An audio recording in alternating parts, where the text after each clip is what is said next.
So they did it. The US dropped a bomb on one of our nuclear sites like that was gonna do something. Like we were gonna see the smoke and go, oh wow, maybe we should calm down. Brother, be serious. You just poked a bear that's been doing push-ups since the 1979 revolution. And the bear's pissed. Now everyone's screaming World War III. World War III. Like it's a trending Netflix special. Meanwhile, we're watching the live footage of the American response, and it's a battalion full of Gen Z soldiers standing around like they just got lost in the backrooms of a Forever 21. They've got rifles they've never fired, nervous little hands shaking from caffeine withdrawal, and someone's already crying because the camo doesn't match their skin tone. I swear on the Prophet, one of them tried to Bluetooth pair their drone. Bluetooth. Like this was a Best Buy installation. Their sergeant yelled, cover fire, and half the squad ducked and screamed, trigger warning. The only strategy these kids know is how to soft launch their war trauma on Instagram.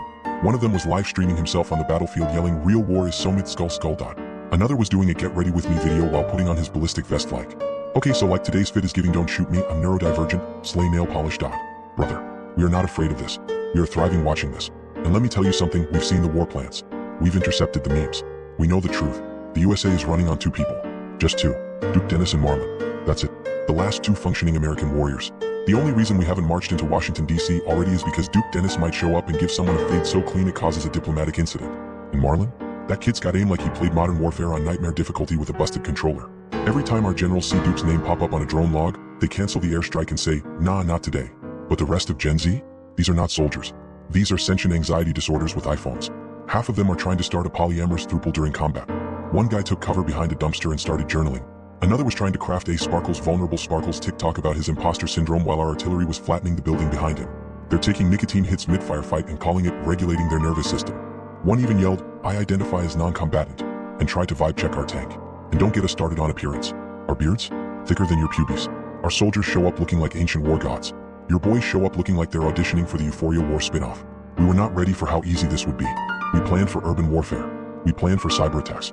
What we did not plan for was soldiers who gooned themselves into a coma the night before deployment. Honestly, we almost feel bad. But then Duke Dennis shows up in a Humvee doing donuts and we're like, alright boys, maybe watch that one.